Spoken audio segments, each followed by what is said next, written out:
안녕하세요. 네, 개강일이죠. 윤리 레벨 2 개강일이기도 하고요. 코로나 때문에 많이 나오셨네요. 그래도 안 나오실 줄 알았는데 일단 레벨 1 때 윤리를 스킵하시는 분들이 굉장히 많아요. 혹시 레벨 1 때 윤리 강의 들으셨던 분 들으셨었고 제 강의 들으셨었어요? 아니요? 윤리를 어디서 들었어요 그러면? 들을 데가 없을 텐데 다른 학원? 아, 오케이, 알겠습니다. 레벨 2 같은 경우에는 레벨 1 때 윤리를 스킵하고 오신 분들도 굉장히 많고, 그 다음에 레벨 2 가르치는 학원이 많이 없다 보니까 제가 레벨 1에서 했던 것처럼 똑같이 나갈 거예요. 어차피 내용이 대동소이하거든요. 그리고 레벨 2에서 윤리를 하면 레벨 3에서 조금 이점이 있을 수 있는 게 간단히만 좀 얘기를 하고 넘어갈게요. 레벨 2 과목이라고 하면은 일단 밸류에이션이 가장 큰 키가 될 거예요. 그래서 여러분들 일단 주식 에코티가 있을 거고요. 채권 과목 배우실 거고, 파생 과목 배우실 거고, 대체 상품 배울 거예요. 이게 밸류에이션의 키가 될 거고, 주식의 밸류에이션을 어떻게 할 거냐. 예를 들어 디비던드 디스카운트 모델, 배당 할인 모형을 쓸 거냐, 프리캐시 플로우, 잉여현금 흐름을 쓸 거냐, 레지얼 인컴, 잔여 모형을 쓸 거나, 아니면 채권이라든가 파생 상품, 대체 상품에 대해서 어떻게 가치 평가를 하느냐를 주된 과목으로 배우시게 될 거예요. 그리고 레벨 1에서 배웠던 FRA라든가 포트폴리오라든가 또는 이코노믹스 여전히 그대로 들어오고요. 그 다음에 여기다가 퀀트도 여전히 그대로 들어와요. 그리고 이제 윤리 과목이 있는데 윤리 과목은 레벨 1 때도 그랬고 레벨 2 때도 그랬고 레벨 3 때도 그랬고 10% 정도 나온다고 생각을 하시면 돼요. 이게 레벨 3에서도 마찬가지예요. 근데 레벨 3에서 뭐를 생각을 하셔야 되냐면 레벨 3는 크게 두 가지로 나눠지는데 시험이 카테고리가 아니고 그냥 유형별로 일단은 에세이가 50%가 나올 거고요. 그 다음에 여기에다가 멀티가 50% 나올 거예요. 그런데 비중으로 따지게 되면 여기서 배웠던 에틱이 여기 멀티로 들어갑니다. 그래서 이 에틱이 여기에 나오게 될 거고요. 그 다음에 레벨 1 때 혹시 깁스 배우셨어요? 그래요. 들었다면서요. 1 때 배웠던 깁스가 여기에 들어가요. 그래서 이게 10%고 이게 5%예요. 그럼 따지고 보면 멀티플 50% 중에 15%거든요. 50% 중에 15%면 거의 3문제당 1문제입니다. 그럼 따지고 볼게요. 지금 레벨 3로 만약 여러분들이 올라가셔야 돼요. 그럼 에세이 50%인데 에세이는 여러분도 힘들고 모두가 힘들어요. 그러니까 이거는 한국인만 힘든 영어의 문제가 아니고 그냥 에세이는 무조건 힘든 거예요. 그래서 에세이에서 점수를 받는 게 아니라 사실은 멀티플에서 점수를 챙겨가지고 레벨 3를 합격을 하시는 거거든요. 나중에 이제 제가 설명하면 점수표 같은 것들 보여드릴 그런 기회가 있을 텐데 에세이가 망해도 멀티플이 받쳐주면 합격할 수 있어요. 왜냐면 우리가 70점 맞는 시험이잖아요. 그렇죠? 그럼 70점 중에서 멀티플을 대부분 가져가야 되고 특히나 영어를 못한다면 이 부분을 가져가야 될 텐데 잘 생각을 해보면은 50점 중에서 3문제당 1문제꼴로 지금 윤리랑 그 다음에 레벨 1에서 배웠던 깁스가 나온단 말이에요. 그래서 레벨 2 때는 윤리를 무조건 가져가셔야 돼요. 다른 과목 같은 경우는 에세이도 나올 수 있고 멀티도 나올 수 있고 이게 좀 이렇게 뭔가 트랜스퍼가 가능한데 윤리 같은 경우에는 무조건 여기서 멀티플에서 나온단 말이죠. 그래서 레벨 2에서 윤리를 하시고 가시면은 이게 어차피 레벨 2에서 배우는 윤리가 레벨 3 때 그대로 나오거든요. 그래서 레벨 3 때 공부할 양이 훨씬 줄어들 수 있을 거고 레벨 3 때 실제로 제 강의 레벨 2 때 들으셨던 분들은 제가 나오지 말라 그러거든요. 그리고 집에서 혼자 하시라고 시간 아까우니까 그렇게 될 수 있어요. 그래서 지금 레벨 2 때 윤리를 하시면 굉장히 유리할 수 있고 깁스는 뭐 레벨 3 때 하시면 되니까 이거는 전혀 논외로 치고요. 그 다음 그럼 에틱에서 뭐로 구성되어 있는지를 좀 보셔야 되는데 이게 혹시 배우셨던 분들은 코드랑 스탠다드 배우셨던 거 레벨 1 때 배웠던 거 기억나요? 그대로 나올 거예요. 코드랑 스탠다드가. 그래서 레벨 1 때 혹시 이제 지금 찍고 있으니까 레벨 1 때 제가 수업 시간 첫 시간 때 뭐라고 말씀드리냐면 제가 지금 쓰는 책을 레벨 2 때 그대로 쓸 거니까 버리지 말고 레벨 2 때 그대로 가져오라고 얘기하거든요. 필기 다 해놨으니까 문제도 똑같아요. 그래서 이제 실제로 제가 레벨 1 때 레벨 2 책으로 아예 진도를 나가버리거든요. 그러니까 그 책 그대로 그냥 가져오시면 돼요. 그리고 레벨 1 때 공부하셨던 머티리얼이 있으면 그대로 가져오셔가지고 본인 비교하시면서 하시면 됩니다. 이거 그대로 레벨 2 때도 똑같이 나올 거고 레벨 3 때도 이거 똑같이 그대로 나올 거예요. 그러니까 그냥 이 책으로 공부하시면 되고 그냥 코드랑 스탠다드는 그대로 나오는 상태에서 원래 레벨 2에서 코드랑 스탠다드 이외에 여러 가지 것들이 좀 조항들이 더 붙었었어요. 예를 들어 리서치 스탠다드라든가 소프트 달러 스탠다드라든가 프루던트 인베스트롤 이런 것들이 더 붙었었는데 의미 없어요. 지금은 다 사라졌거든요. 그래서 생각 안 하시면 돼요. 그냥 레벨 1 때 보셨던 윤리교재 그대로 레벨 2 때 가지고 오시면 되고 그거 버리지 말고 그대로 레벨 3 때 가셔가지고 그대로 하시면 돼요. 그리고 수업도 레벨 3 때는 안 들으셔도 돼요. 만약에 본인이 윤리 과목 레벨 2 때 자신 있게 배우셨다면요. 나중에 깁스만 배우시면 되는데 깁스는 어차피 윤리 과목에 들어가 있기는 한데 진도를 나중에 제가 따로 뺄 거예요. 그래서 지금 윤리 5시간 나가잖아요. 그죠? 5교시로 나가죠. 6교시 때, 7교시 때 한 번씩만 들으시면 돼요. 그러니까 그 점만 생각하시고 들으시면 될 것 같습니다. 그래서 일단은 과목 구성에 대해서 한 말씀드렸고 윤리 진도 나가기 전에 윤리가 어떻게 적용될 수 있는지 한번 생각을 좀 해보고 나가도록 합시다.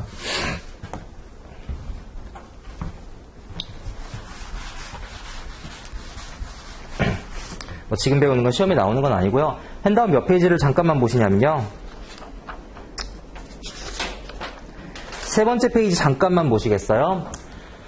제가 나눠드린 머티리얼이 좀 몇 개 있을 거예요. 일단 우리 첫 시간이니까 그리고 수업 처음 들으시는 분들이 좀 많은 것 같으니까 좀 분류를 하고 갈게요. 한글로 돼 있는 게 있을 거예요. 한글로 돼 있는 거는 제가 앞으로 핸드아웃 봐주세요라고 하면은 그거 봐주시면 돼요. 이게 내용을 서머리한 건 아니고 그냥 책에 있는 설명이 조금 부족해가지고 제가 보충 자료로 쓰는 거예요. 그래서 이거를 서머리라 생각하지 말고 책에다가 내용을 정리하시되 내용이 좀 부족하면 그냥 여기 있는 걸로 제가 이해를 돕기 위해서 쓰는 자료라 생각하시면 돼요. 그 다음에 영어로만 돼 있는 게 있을 거예요. 16페이지부터 시작하는 게 있을 거예요. 그죠? 16페이지부터 시작하는 거는 이거는 규정집이라고 생각하시면 돼요. 원 규정집. 스웨저가 요약된 노트잖아요. 그럼 이거는 원 규정집에서 그대로 제가 원 규정집을 봐야 되는 사항만 발췌한 거예요. 그래서 몇 페이지 안 돼요. 나중에 제가 규정집 보세요라고 하면 이 부분을 보시면 됩니다. 그리고 가끔 질문하시는 분들이 있는데 원 규정집 봐야 되냐라고 물으시면 원 규정집 보실 필요 없어요. 원 규정집에 있는 내용을 스웨저에 요약해놨고 그 다음에 제가 부족한 부분은 그냥 보충해드릴 거예요. 만약에 규정집을 봐야 된다면 그건 레벨 3 때 본인이 공부이 충분히 되신 상태에서 더 봐야 되겠다라고 할 때 보는 거고 그러실 필요 없고 그 다음에 문제 하나 나눠드린 게 있을 거예요. Practice Problems for Reading 2라고 있을 거예요. 그죠? Practice Problems for Reading 2는 이거는 커리큘럼북, 규정집에 있는 문제라고 생각하시면 돼요. 그래서 제가 이거는 끝날 때마다 하나씩 가능하면 풀어드릴 수 있도록 하도록 하겠습니다. 그래서 이건 규정집에 있는 문제라고 생각하시면 되고요. 그래서 레벨 1 때랑 진도를 나가는 방법은 똑같아요. 제가 규정 설명을 드릴 거고 그 다음에 이거를 적용하는 연습을 할 거예요.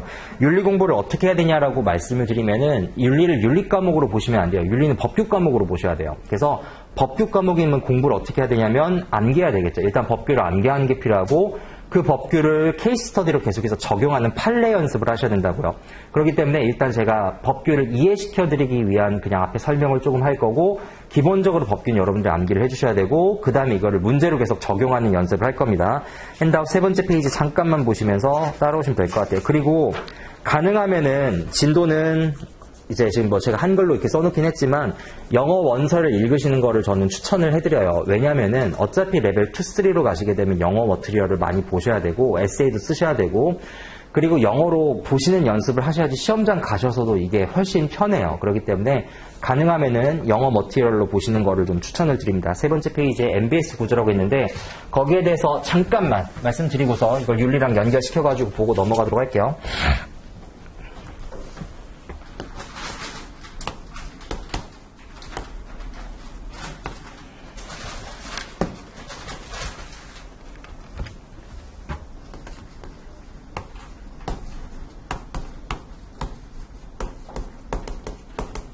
2008년도 금융위기가 어떻게 일어나는지에 대한 과정을 잘 간략하게만 좀 살펴보면요. 일단 그 중심에 문제의 시작은 누구였었냐면 거기 있는 것처럼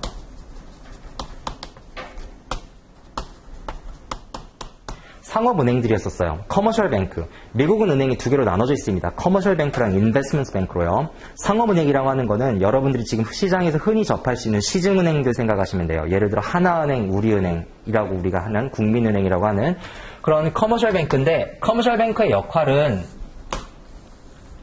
예를 들어 여러분들이 돈이 필요할 때 금전을 빌려주고 그 다음에 거기에 대해서 이자를 수취하는 역할을 하죠. 그렇기 때문에 여기에 누가 있었냐면 집을 살 때 홈 오너가 있을 거예요. 홈 바이어가 있을 거라고요. 집 주택 구매자가 있을 거라고. 여기 주택 홈 오너, 홈 바이어가 있었을 거예요. 이 구매자가 커머셜 뱅크로부터 뭐를 땡기냐면은 주택담보대출, 우리가 흔히 얘기하는 모기지라고 하는 거를 땡기죠. 그래서 이 주택 구매자가 홈 커머셜 뱅크로부터 주택담보대출을 받았다라고 생각을 해봅시다. 그러면은 주택 구매자는 그 대가로 여기에 있는 커머셜 뱅크한테 뭐를 지불하냐면 interest, 소정의 이자와 그 다음에 여기에 대한 principal, 원금을 지급을 해요. 그렇겠죠? 그런데 문제는 뭐냐면은 커머셜 뱅크가 굉장히 안정적인 비즈니스를 하는 반면에 수익을 많이 못 냈었어요. 아주 예전에는. 나중에 제가 금융의 역사를 한 번 더 말씀드리면서 나누겠지만 그 이전에 예를 들어 1931년도, 32년도, 33년도 그때 이제 29년도에 대공황 터지잖아요. 그리고서 글래스-스티글 액트가 발의가 되는데 글래스-스티글 액트 이전과 이후로 상업은행과 투자은행들이 완전히 갈리게 되면서 그때 JP모건과 모건스탠리로 나눠지게 된 거거든요. 원래는 한 기둥이었는데 JP모건은 상업은행을 담당하고 그 다음 모건스탠리는 투자은행은 우리나라 말로는 증권사를 얘기를 합니다.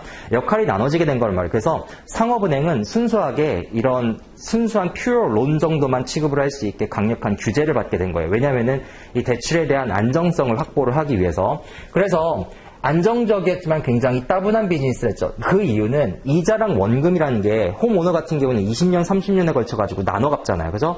나눠 갚다 보니까 안정적으로 이자가 들어오는 반면에 큰 수익을 낼 수 없었던 거예요. 그래서 커머셜 뱅크가 계속해서 디레귤레이션, 규제가 완화되는 과정에서 어떤 일을 하냐면은 여기에 있는 구매자들이 엄청나게 많이 있겠죠. 그죠? 여기에 있는 홈오너들이 엄청나게 많이 있다 보니까 이 사람들이 내는 이자와 원금이 매달 또는 매년 굉장히 확정적으로 들어오죠. 그러면은 그 들어오는 채권이라고 해야 되겠죠. 이 대출 상품에 대한 이 채권을 뭘 하냐면은 이렇게 한 꾸러미로 묶어요. 이렇게 한 꾸러미로 묶어서 이거를 우리가 유동화한다라고 하는데 팔아버리죠. 어디에 팔아버리냐면은 이거를 파는 과정에서 개입을 해주는 게 인베스트먼트 뱅크, 투자은행인데 여기 이제 서비싱 컴퍼니, 그냥 페이퍼 컴퍼니를 하나 세우고 이 밑에 거기 있는 것처럼 스페셜 퍼포스 컴퍼니, 특수 목적법인을 하나 세웁니다. 페이퍼 컴퍼니를. 그래서 페이퍼 컴퍼니를 세운 상태에서 요거를 여기다가 팔아버려요. 그러면은 증권사는 이거에서 팔아버린 이거를 가지고 뭘 하냐면은 증권을 발행하죠. 이걸 우리가 securitization, 주식화를 한다라고 하는데, 증권화를 한다라고 하는데, 자, 이거를 가지고 투자자들한테 주식이나 채권을 발행을 해요. 그러면은 그 주식이나 채권을 발행한 요 상품을 가지고 누가 여기에다가 돈을 투자를 하냐면은, 투자자들이 여기다가 돈을 투자를 하겠죠. 문제는, 자, 보세요. 왜 상업은행이 이런 짓을 했냐는 거예요. 상업은행은 아까 말씀드렸듯이 이자랑 원금을 20년, 30년에 걸쳐가지고 안정적으로 받아온 대신에 큰 수익을 내기 힘들어요. 그런데 이 채권을 20년, 30년 동안 돈을 받을 권리를 묶어가지고 팔아버리고 이거를 다시 한번 팔아버려요. 누구한테 팔아버리냐면 투자자들한테 팔아버리는 거예요. 그럼 그 즉시 뭐가 들어오냐면 투자자들로부터 엄청나게 큰 돈이 들어오게 되겠죠. 그 돈이 누구로 들어오게 되냐면 여기 있는 커머셜 뱅크로 들어오게 되는 거예요. 대신에 구매자가 지불하게 되는 이자랑 원금은 이제 이 채권이 누구한테 팔렸냐면 여기 투자자들한테 팔렸잖아요. 그러니까 얘들이 갚는 이자랑 원금은 투자자들한테 들어가겠죠. 그래서 투자자들은 그 대가로 저기 있는 주택 구매자가 지불하는 이자와 원금을 굉장히 오랫동안 안정적으로 가져갈 수 있게 된 거예요. 그럼 이 상품에 어떤 사람들이 투자를 했겠냐? 여러분들 흔히 알고 있는 국민연금, 그 다음에 사학연금, 공무원연금, 즉 국채에 투자를 하는데 국채보다는 조금 더 높은 수익률을 얻고 싶은 거예요. 조금 더 높지만 굉장히 안정적인 수익률을 얻고 싶은 거죠. 주택담보대출을 안 갚는 사람은 없잖아요. 압류 들어오는데. 그러면은 주택담보대출이 갚는 이자랑 원금, 그리고 상품을 설계할 때 여기서 증권사가 조금 더 프리미엄을 붙여가지고 예를 들어 1%라도 100bp라도 조금 더 많이 받을 수 있도록 상품을 설계를 하죠. 그래서 원금과 이자를 받아가게 되고 투자자는 이런 안정적인 상품에 다시 투자를 하게 되는 기회를 얻게 된 거예요. 이걸 우리가 유동화하는 과정이라고 해요. 주식을 유동화한다, 증권을 유동한다, securitization 과정이라고 얘기를 하죠. 자, 그런 과정에서 지금 생각을 해보게 되면 이자랑 원금이 여기 쌓이게 되면 그 이자랑 원금이 투자자한테 들어가게 되는 거고, 증권사는 그 과정에서 뭐라죠? 이거를 유동하는 과정에서 수수료를 받겠죠. 주식을 발행하고 채권을 발행하는 과정에서. 그러니까 에브리바디가 해피했던 거예요. 커머셜 뱅크 같은 경우에는 유동화를 해서 갑자기 큰 돈을 받으니까 이 돈을 가지고 재투자를 할 수가 있고요. 증권사 같은 경우에는 중간에 주간 수수료를 받으니까 역시 이득이었고, 투자자들 사이에서도 본인들이 국채 안정적으로 투자하는 것보다 이런 상품을 투자를 하게 되면 조금 더 이자랑 원금 많이 받을 수가 있으니까. 세 파티가 다 행복했던 건데 문제는 뭐냐면은 여기 있는 구매자를 살펴보게 되면 구매자가 거기 있는 것처럼 론을 미국 같은 경우에는 아주 크게 신용 등급에 따라 세 단계로 나눠요. 첫 번째는 어떤 등급이 있냐면은 프라임 등급이 있고요. 그 다음에 넌 프라임 등급이 있습니다. 그 다음 그 밑에 서브 프라임 등급이 있어요. 즉 우량 채권이 있고 비우량 채권이 있고 그 밑에 우량하지 못한 채권으로 나눠져 있는 거예요. 근데 주택시장이 화랑이다 보니까 어쨌든 주식을 대출을 받아가지고 사놓게 되면 오른다는 거죠. 지금처럼. 그래서 유동성이 굉장히 풍부한 시기였고 특히나 2000년대 이후에는 금리가 높아짐에도 불구하고 계속해서 시장에다 유동성이 공급이 됐었거든요. 그래서 주택가격이 올라가니까 어쨌든 내가 대출을 받아가지고 이자만 낼 수 있을 정도로 심지어 그때 이자 같은 경우에는 예를 들어 3년 유예시켜주고 5년 유예시켜주고 이런 조건들도 많았거든요. 그럼 이자가 유예되다 보니까 대출을 받아가지고 사는데 문제는 뭐냐면은 여기 있는 서브프라임, 여러분들 왜 서브프라임 론이라고 얘기를 했었냐면 여기에서 처음으로 부실이 시작됐었거든요. 그래서 이 사람들도 대출을 받아가지고 주택을 구매했었다는 거죠. 근데 다시 한번 살펴보면요. 이게 원래는 이렇게 한 꾸러미로 묶어가지고 주식과 채권을 발행을 했었는데 나중에는 이거를 나눕니다. 무슨 얘기냐면 투자자들은 굉장히 다양한 니즈를 갖고 있어요. 그래서 어떤 사람들은 굉장히 안정적인 수익률을 가져가고 싶은 반면에 어떤 사람들은 안정적이면서도 조금 더 높은 수익률, 어떤 사람들은 덜 안정적이면서도 많은 수익률을 원할 수 있다고요. 그래서 요거를 이렇게 층을 나눠요. 이거를 거기 있는 것처럼 트렌치라고 얘기를 하는데 자, 층을 나눠서 어떤 사람 같은 경우에는 굉장히 안정적이지만 낮은 수익률을 원하는 사람도 있을 거예요. 그거를 시니어 트렌치라고 얘기를 하고요.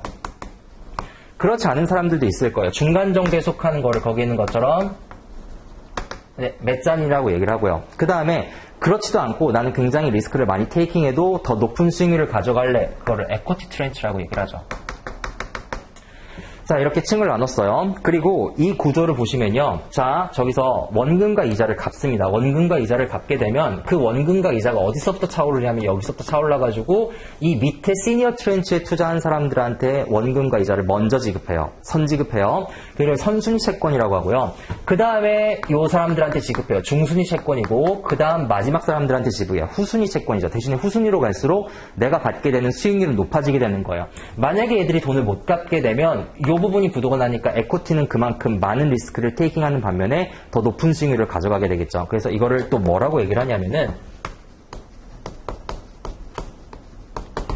자, 이거를 워터폴 구조라고 얘기해요. 밑에서부터 폭포수가 물이 차오르는 거에서 비유를 한 거죠. 자, 그 과정에서 지금 요 단계까지 가게 되면요. 요거는 MBS라 그래요. 왜 MBS라고 하냐면 모기지 backed security, 모기지에서 backed, 모기지가 담보가 된 security, 주식이라는 거죠. 그래서 MBS가 처음에는 요랬다면은 그 다음에 MBS를 이렇게 층을 나누기 시작을 하는 거예요. 층만 나눴겠어요? 하나 더 들어가죠. 여기에다 어떤 상품을 또 집어넣냐면 원래는 모기지만 있었는데 세상에 모기지만 론이 있는 게 아니잖아요. 뭣도 있어요.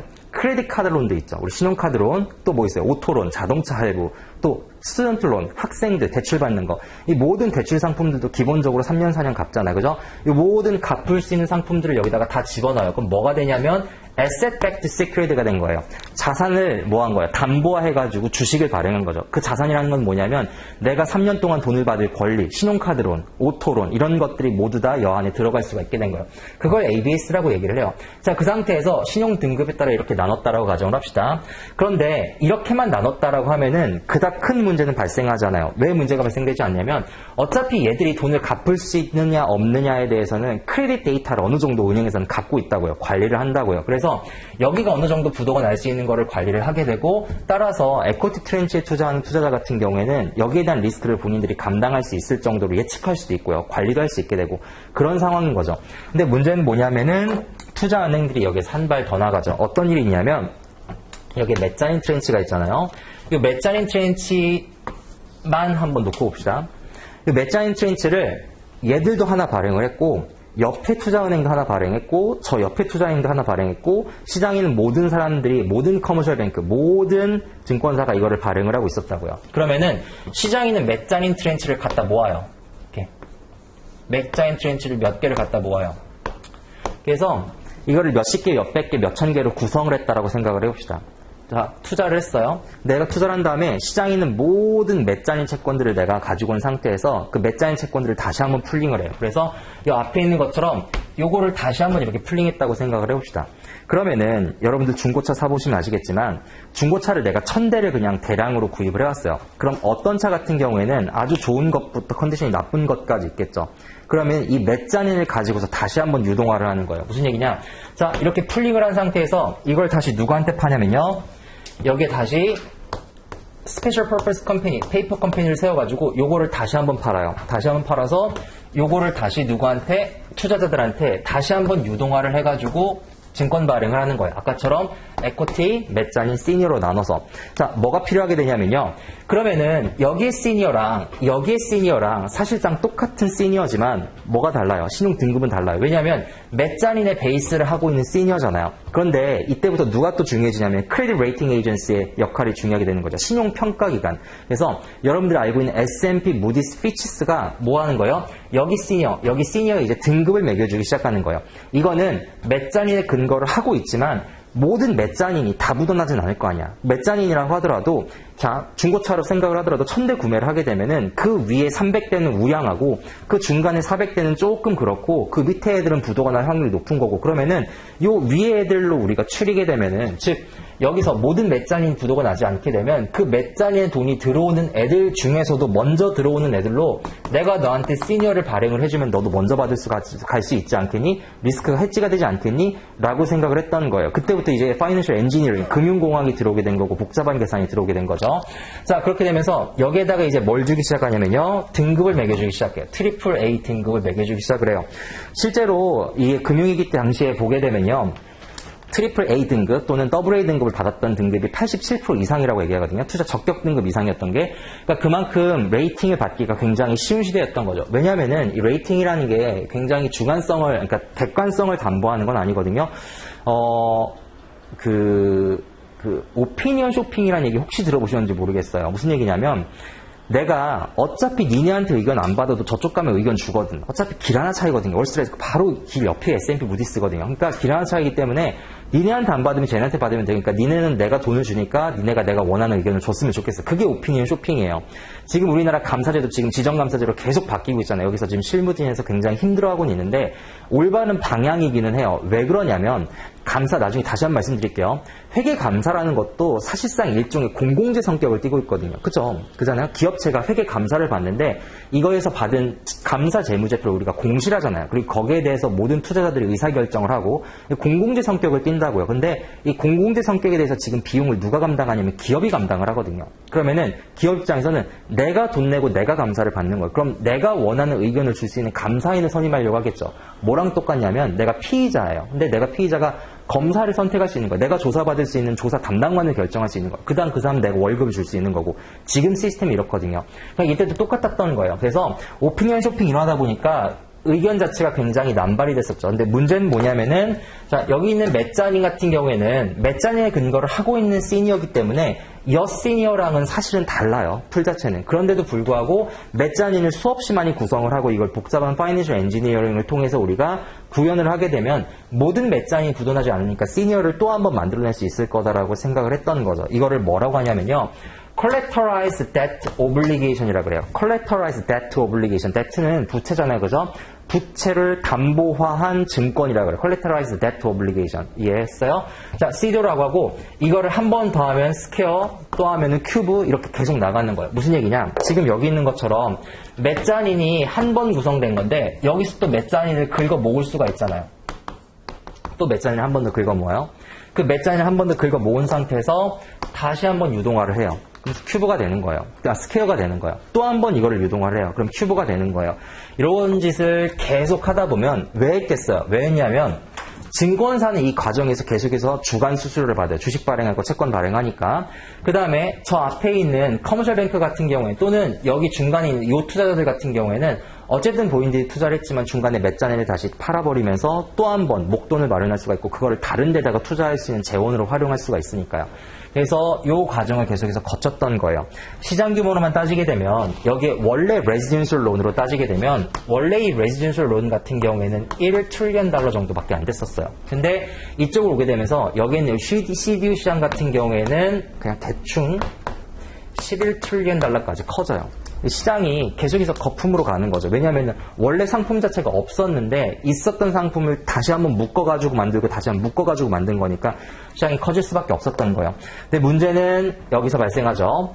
자, 이제 이 서브프라임 모기지에서 슬슬 부실이 생기기 시작을 해요. 그러면은 여기 요 채권들의 부실이 생기기 시작을 하고 그러면은 그 부실이 맨 먼저 여기 에쿼티 트렌치에 영향을 미치는데 그거는 그렇게 크지 않았었다고요. 근데 이게 어느 순간에 여기 메자닌에 영향을 미치기 시작을 하면서 이 메자닌으로 구성되어 있는 그들이 어디로 흘러들어가냐면 여기에 있는 시니어까지 흘러들어가게 되는 거예요. 그럼 내가 시니어에 투자를 했지만 사실상 이 시니어는 메자닌에 근거를 하고 있기 때문에 시니어가 아닌 거죠. 그렇죠?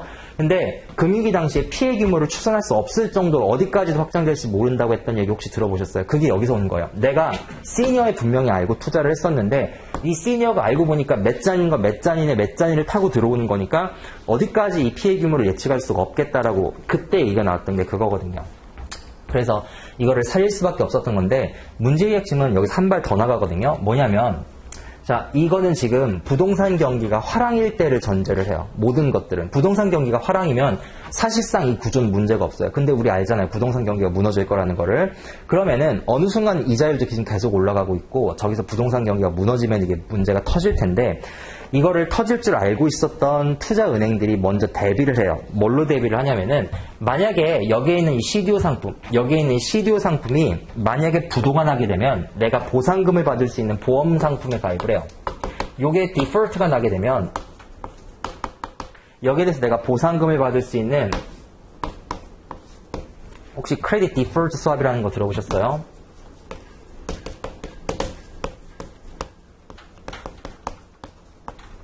CDS 상품을 만듭니다. CDS 상품이라는 거는 쉽게 생각해서 이거예요. 내가 저 투자은행도 그렇고 연기금도 그렇고 모든 사람들이 이 상품에 다 투자를 해놓은 상태였었어요. 근데 혹시나 이 상품이 부도가 나게 되면 내가 여기에 대해서 보험금을 좀 받았으면 좋겠어. 그래서 대표적으로 그 보험사가 누구냐면 AIG예요.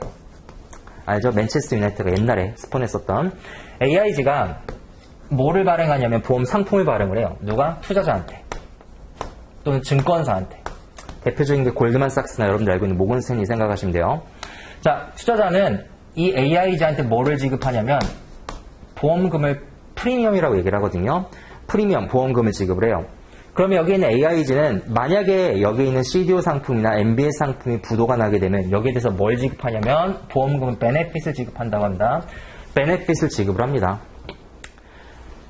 이걸 페이먼트라고도 해도 되고요. 자, 베네핏을 지급을 해요.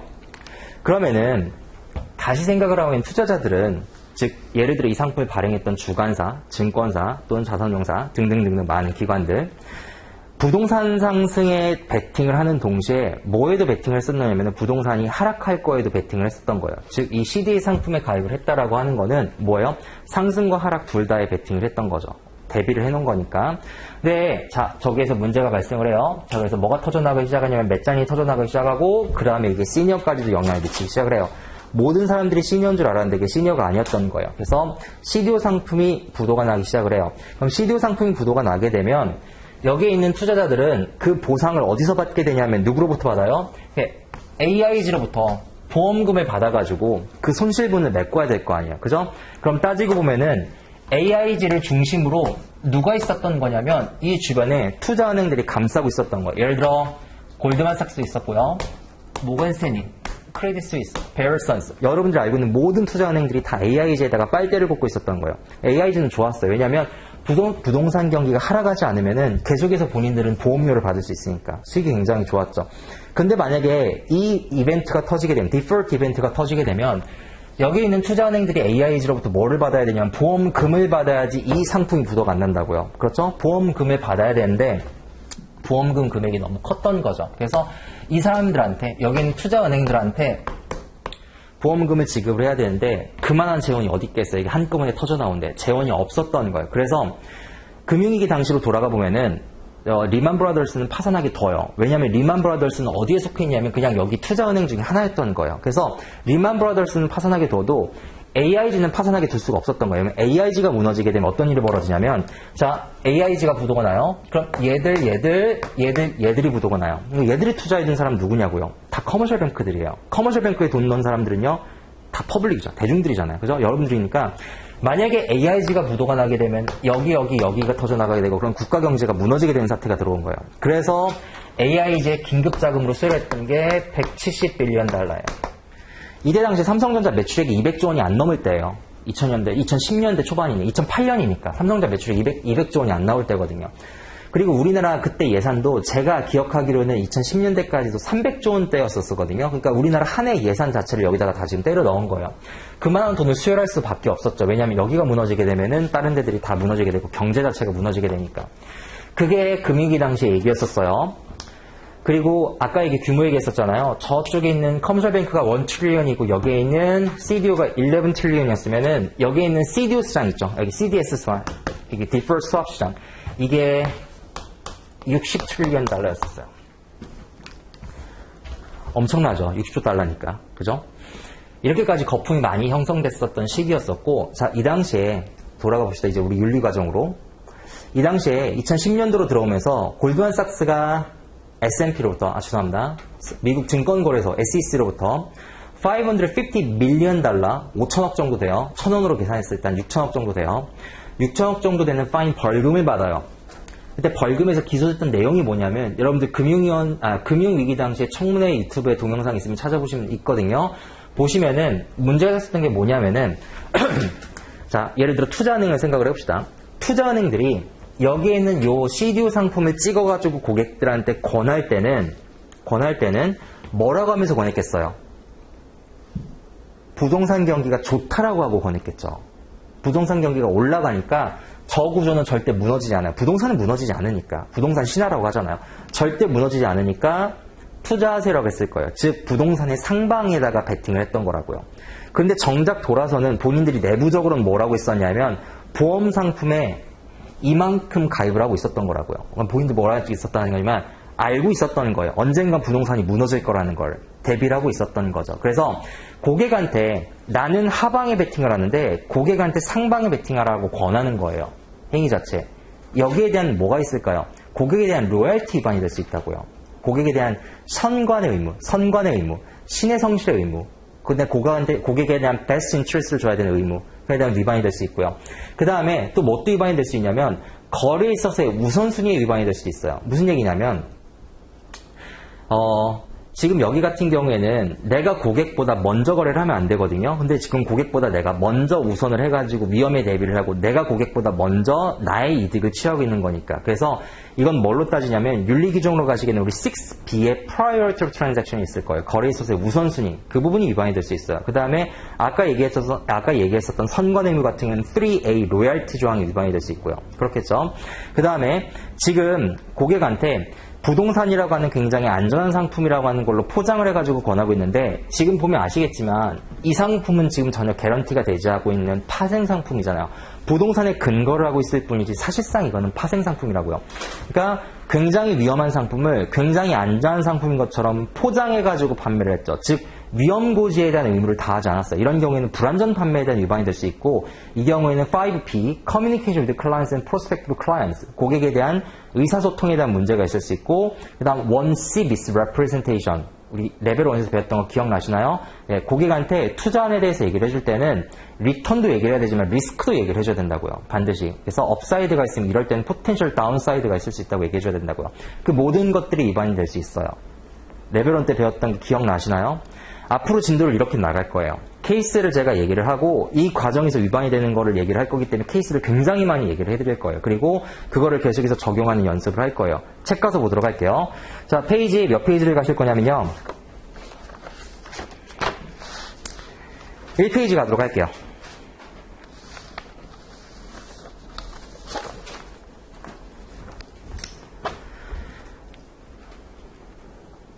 코드랑 스탠다드 어떻게 구성되어 있는지는 다 아시죠?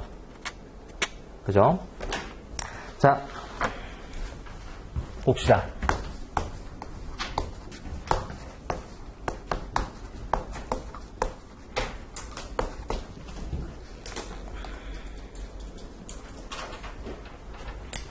코드는요, 레벨 1 때 배우셨겠지만, 이 6개로 구성되어 있고요. Standards and Professional Conduct는 7개, 22개 조항으로 구성이 되어 있어요. 이 6개라고 하는 거는 암기하시는 거 아니에요. 어딨냐면, 페이지 1페이지에 가보세요. The Code of Ethics라고 되어 있고, 거기에 동그라미가 빵빵 뚫려있고, 다음 페이지 가보세요. 이 페이지를 가시면은, 빵빵빵빵 4개 뚫려 있을 거예요. 그게 코드예요. 근데, 코드는요, 이거는, 진짜 말 그대로 이건 윤리예요. 그럼 이거는 뭐냐면 이건 규정이고요. 시험을 낼 때 윤리가 나오겠어요? 규정이 나오겠어요? 자, 제가 질문할게요. 난 윤리적이지 않다.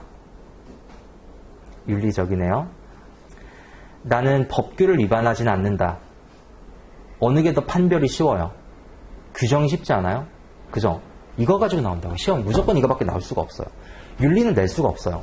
내가 부모님한테 효도하고 있어요. 어떻게 증명해요? 효도라는 게 뭔지부터 정의를 해야 되는 거예요. 뭐 어떻게 해요? 예를 들어 일주일에 한 번씩 찾아간다. 전화를 한 번씩 드린다든가 추석 때 찾아간다든가 선물을 드린다든가 용돈을 드린다든가 뭔가 판별 기준이 있어야 될 거 아니에요. 그 기준이 있는 게 스탠다드라고요. 그래서 여기 있는 윤리는 제가 지금 그냥 한번 보는 건데 보실 필요 없어요. 자, 볼게요. Attitude, integrity, competence, diligence, respect. 존경받고 열심히 하고 능력 있고 고결하고 성실하고 이게 뭐예요? 누가 안 그래? 그죠? 안 나온다고요. 두 번째 동그라미 Place integrity of the investment profession and the interests of the clients above. 고객을 위해 주래요. 당연한 거잖아요. 다음 페이지. 어떻게 위하는지를 배우는 게 Standards of Professional Conduct예요. 이 페이지 갈게요. Reserve care, exercise independent professional judgment. 독립적으로, 전문가적인 판단. 두 번째, practice encourage others to practice.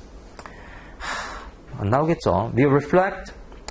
두 번째 줄에 credit, 신뢰성이 있어야 되고. 세 번째 동그라미, promote the integrity and viability of the global capital markets.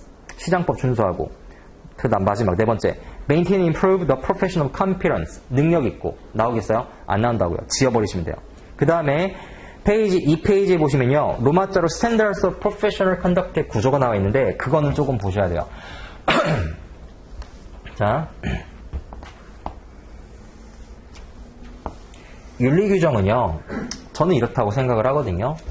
제일 아래 우리가 전문가로서 항상 지켜야 되는 기본적인 Fundamental Responsibility, Professionalism이 깔려요.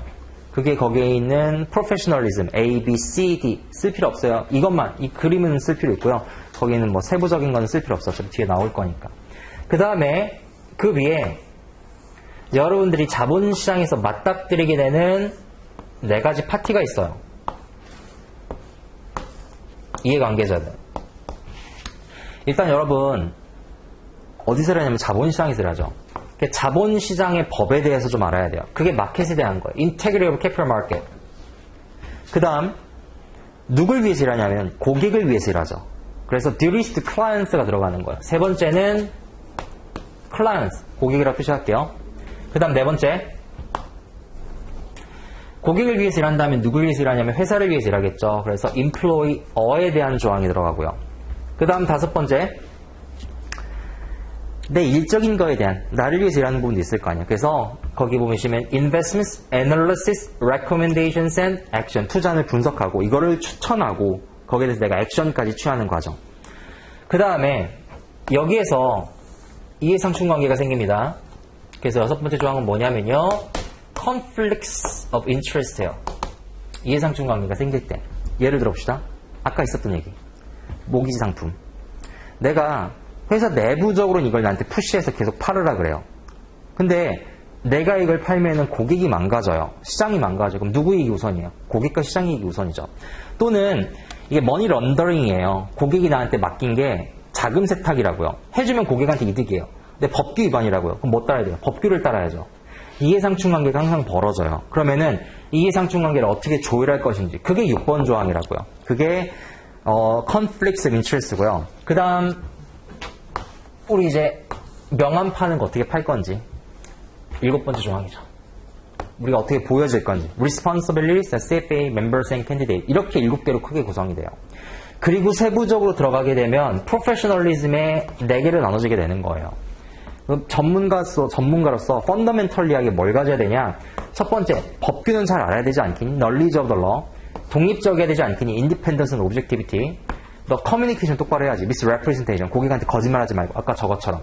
Misconduct. 행실 똑바로 해. 이렇게 들어가는 거라고요. 구조가. 자, 예를 들어 마켓 같은 경우에는 시장에 대해서 뭐 있어요? 너 미공개 정보 쓰지 마. Material non-public information. 시장 조작하지 마. Manipulation 하지 마. 이렇게 들어가는 거라고요. 지금 개략적으로 그냥 나가는 거예요. 자, 그래서 만약에 여러분들이 나중에 윤리를 하실 때 윤리를 조금 쉽게 공부를 하고 싶다라고 싶으시면 나중에 프로페셔널리즘의 앞자를 따가지고 외우세요. 그리고 뒤에 제목을 외우세요. 일주일만 하면 외워지거든요. 공부하시기 전에 한 번만 쓰고 시작하시면 일주일이면 외워져요. 4개 조항, 2개, 5개, 3개, 3개, 3개, 2개 이렇게 돼 있거든요. 그래서 앞자만 따가지고 LFFCP 이렇게 그냥 외우시면 돼요. 그렇게 하면은 공부하시는 과정이 굉장히 쉬워져요. 왜 그러냐면 예를 하나 들어볼게요. 플레저리즘이라는 게 있어요. 남이 거 베끼는 거. 우리 많이 하잖아요. 네이버 띄워놓고 마치 내 것인 것처럼. 다 플레저리즘 논문 표절로 걸리거든요. 특히나 미국 같은 경우에는 코테이션이 워낙 엄격하기 때문에. 자, 내가 남의 거를 베껴왔어요. 그럼 거기에 대해서 원저자를 밝혀줘야 돼요. 그럼 이게 뭐 위반인지를 물어볼 때가 있어요. 이게 뭐 위반이냐? 이게 어디에 속해 있냐면 고객과 똑바로 커뮤니케이션은 misrepresentation에 속해 있거든요. 근데 이거 위반이라고 물어보는 경우도 있고 이거 프로페셔널리즘 위반이야 IARA 위반이야 물어볼 때도 있다고요. 이거 내 일에 대한 거잖아요. 헷갈릴 수 있어요. 이거 위반이냐 이거 위반이냐 그죠? 여기에 이게 속해 있다는 거를 명확히 아셔야 되니까 카테고리라이즈도 어느 정도는 중요해요. 그래서 이거를 하시고 그 다음에 카테고라이즈를 어느 정도 명확하게 익히시면은 좀 공부하기가 편하고 두 번째는 이걸 암기하면 뭐가 좋냐면 이거를 아시다 보면은 사실 제일 좋은 거는 그림이 크게 잡히죠. 윤리과정이라고 하는 게 전체가 어떻게 구성이 돼 있다라는 걸 전체적으로 본 다음에 들어가니까 그게 좋아요. 레벨 2니까 말씀드리는 거예요. 자, 그래서 2페이지부터 3페이지, 4페이지, 5페이지, 6페이지 안 나갈 거예요. 왜냐하면 이거는 그냥 규정이 이렇다라고 하는 거를 개괄적으로 써놓은 서머리일 뿐이에요. 그러니까 보실 필요 없어요, 이거는. 이해되셨죠? 어차피 뒤에 다 나오거든요. 그래서 진도는 6페이지부터 나갈 겁니다. 6페이지 보세요.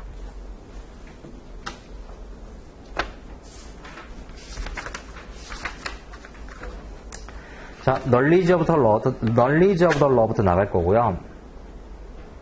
코드랑 스탠다드 첫 번째 외우는 거예요. 일단 법규 과목이기 때문에 제일 첫 번째는 뭐부터 시작을 하냐면 법규를 잘 아는 것부터 시작을 하는 거예요.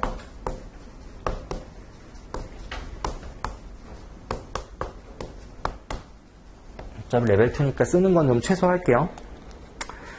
거기 보시면은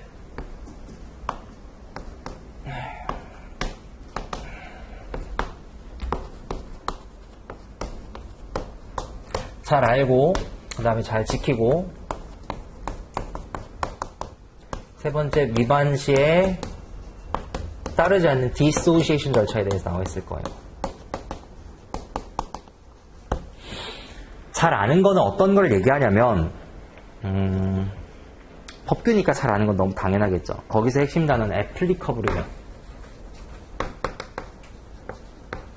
나한테 적용되는 법규는 다 잘 알아야 돼요. 생각을 해볼게요. 그냥 생각만 해봐요. 핸드아웃 지금 1페이지에 있는 내용 하고 있어요. 핸드아웃 1페이지 같이 보시면서 그냥 이해만 해보세요. 핸드아웃 1페이지요.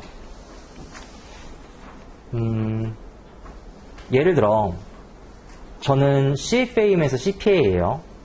그럼 회계사법도 알고 CFA에 관한 법도 지켜야 되는 거예요. 한국 사람이잖아요. 한국 법도 지켜야 되고요. 당연한 거죠. 너무나. 그 다음 제가 예를 들어 인도네시아에 나가 프로젝트를 해요. 그럼 그 현지법 지켜야 될 거 아니에요. 우리나라에서 불법 아니어도 현지에서 불법이면 하지 말아야 되겠죠. 그죠? 현지법으로 처벌받고. 그런 거예요. 전문가로서 내가 속해 있는 기관, 그 다음에 내가 속한 단체, 그 다음 내가 어떤 나라에 속해 있는지, 어느 나라 국민인지 이 모든 법규를 잘 지켜야 되고 그러다 보니까 우리 가끔 몰랐어요 라고 하는데 우리 면죄부 주지 않죠. 모르는 게 면죄부가 되지 않는다고요. 이것도 역시 마찬가지예요. 내가 전문가로서 지켜야 되는 걸 당연히 알았음에도 불구하고 그 법규를 지키지 않았을 땐 나한테 거기에 대해서 처벌이 가해질 수 있어요. 두 번째, 잘 지키군요. 거기서 가장 핵심이라는 건 뭐냐면 more strict law예요.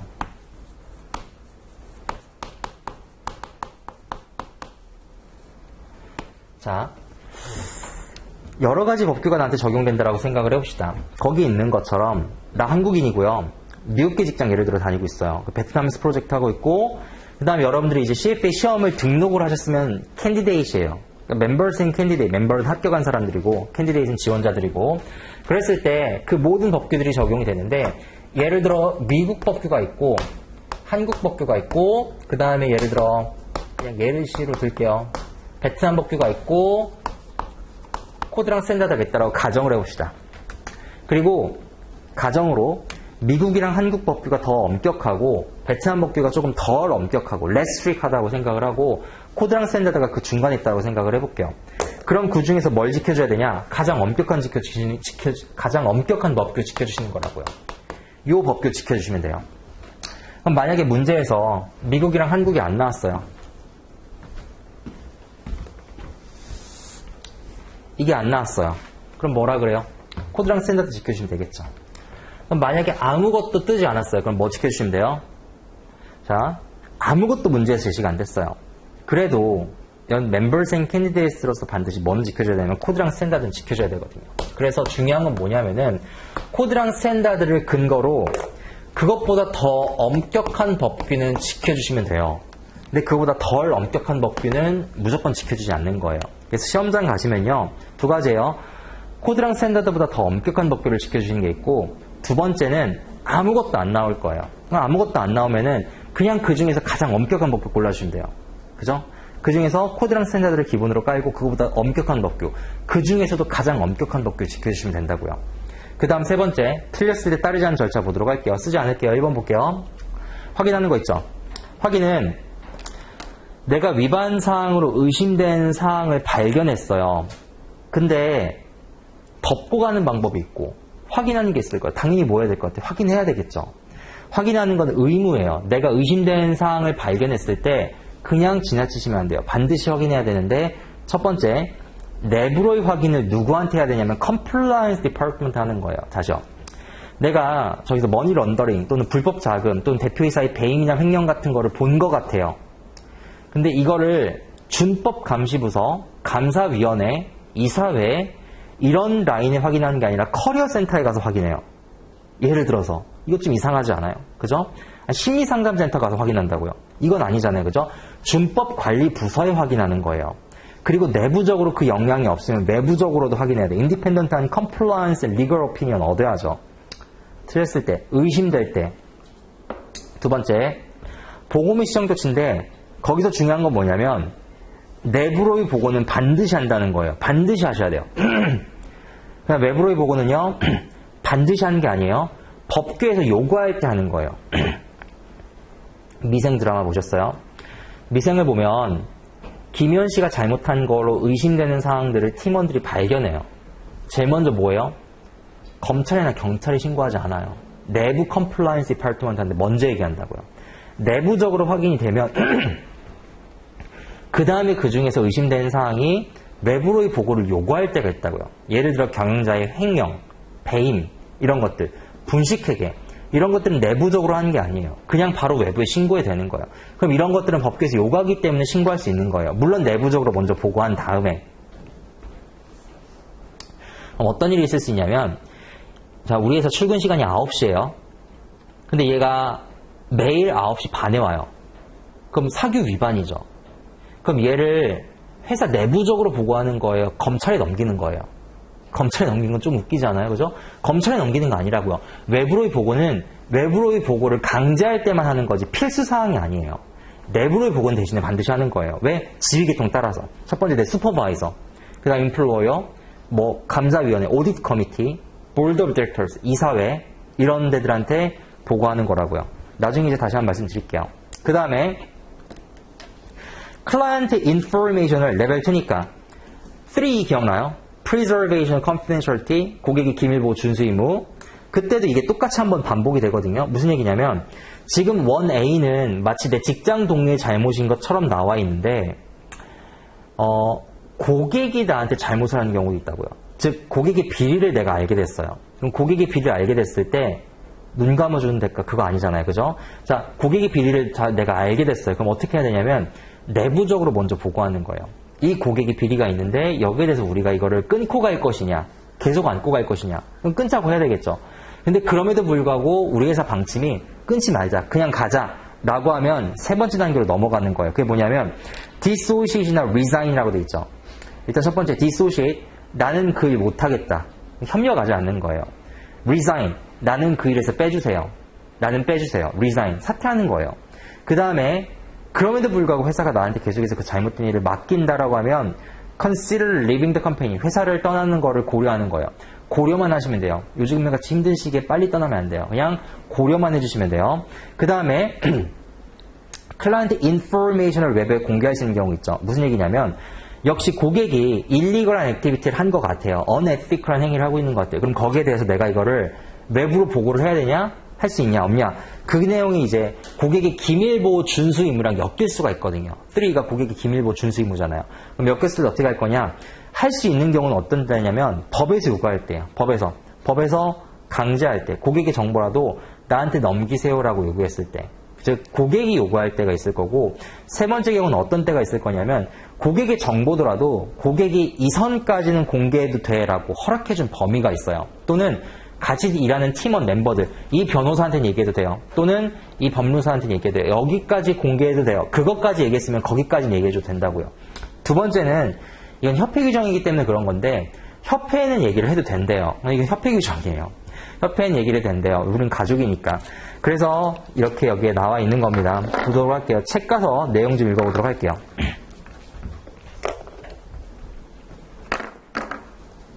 규정들이 다 영어로 돼 있어요. 그래서 영어로 제가 텍스트를 좀 많이 읽을 건데 한 번 제가 읽어드리면은 집에 가서 복습하시면 어느 정도 본인들이 이렇게 이해는 될 겁니다. 그래서 반복해서 읽으시고 케이스를 많이 풀어볼 수 있으시도록 하면 돼요.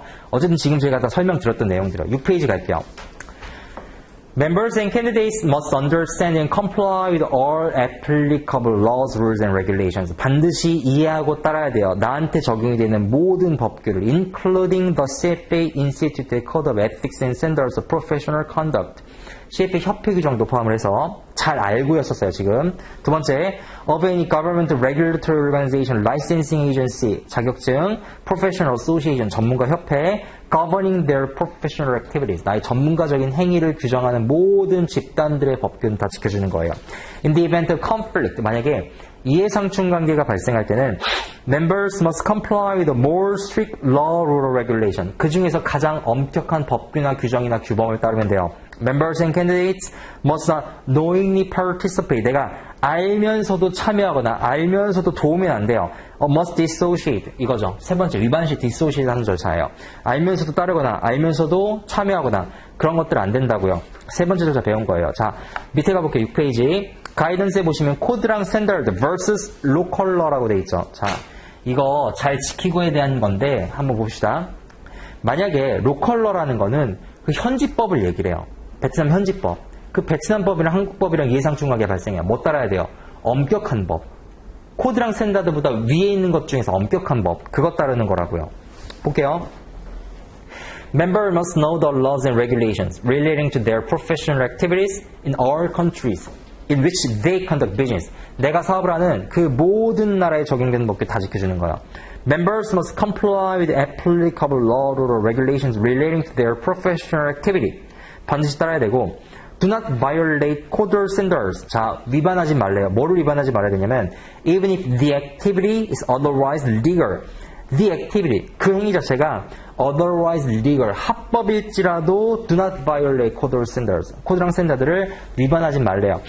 이해 잘 안 되죠? 예를 들어 봅시다. 예를 들어 마약이나 성매매 또는 안락사 이런 것들이 합법인 나라들이 있어요. 네덜란드 합법이거든요. 아일랜드도 그렇고. 자, 합법인 나라로 생각을 해봅시다.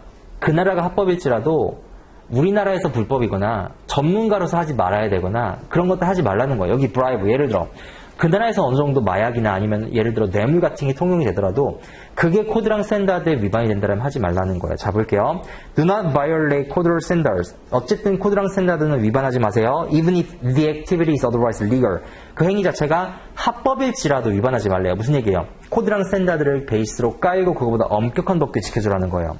Always adhere to the most strict rules and requirements. 그 중에서도 가장 엄격한 법규를 지켜주면 돼요. 이해돼요? 문장 어렵죠? 어려울 수밖에 없어요. 왜냐하면 이게 규정을 다 지금 말로 풀어낸 거니까. 그 다음에 guidance에 participation or association with violations by others. 다른 사람이 저지른 잘못을 내가 뭐예요? 협조해야 되거나 그 행위에 참여해야 되는. 그때 어떻게 해야 되냐? 이거 이 절차예요. 위반 시에 따르지 않는 절차. dissociation 절차예요. 볼게요. Members should dissociate or separate themselves. 일단 협조하지 않거나 나를 분리시키래요. 즉 우리 조직 내에서 잘못된 일이 일어나고 있으면은 나한테 계속 프레셔가 들어오면 나 그 일 못하겠다라고 빠져나오라는 거예요. From any ongoing client or employee activity that is illegal or unethical. 이거 불법이거나 비윤리적인 거에 어떤 고객이나 내 고용주, 내 종업원이 연관되어 있다면 난 빠지래요. Even if it involves leaving an employer. 만약에 그게 고용주를 떠나는 것 자체를 포함하더라도 하라는 거예요. An extreme case.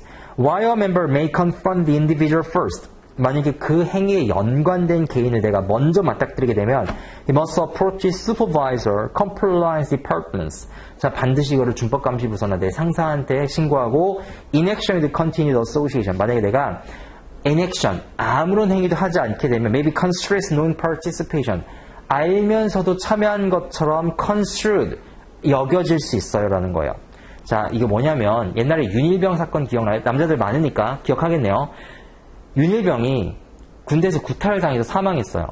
근데 내가 그걸 보고 있었다고요. 그럼 뭐예요? 미필적 고의예요. 그잖아요. 보고 있었어요. 죽을 걸 나도 어느 정도 인지하고 있었어요. 근데 냅뒀어요. 그럼 뭐예요?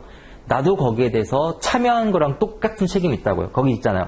Inaction with continued association may be construed as knowing participation. 네가 알면서도 아무런 행동도 하지 않고 그냥 여기에 가만히 있었다는 것만으로도 knowing participation, 알면서도 참여한 거랑 똑같은 잘못이 있다는 거예요. 우리 회사에서 똑같은 일이 벌어지고 있어요. 내가 보고 있어요. 알고 있어요. 근데 아무런 행동도 취하잖아요. 그것도 난 위반이라고 보겠다는 거예요. 아시겠죠? 그 다음 밑에 동그라미에 빵빵빵 한 7개 찍혀 있는데 첫 번째, 두 번째, 세 번째는 이런 거는 그냥 지우세요. 뭐냐면 자 보세요. 왜 지워야 되냐면 이런 것들이 좀 많은데 절차 갖춰놔라. 머티리얼 갖춰놔라. 이런 것들이에요. Members should have procedures. 절차 갖춰놓으세요. Compliant procedures. Members maintain current reference materials. 내가 찾아볼 수 있는 머티리얼 갖춰놓으라고요. 너무 당연한 거죠. 그러니까 이런 것들 지우고 네 번째, 다섯 번째, 여섯 번째, 일곱 번째 봅시다. 네 번째. Members should seek advice of counsel or their compliant departments. 준법감시부서를 찾아보세요. When in doubt. 의심될 때.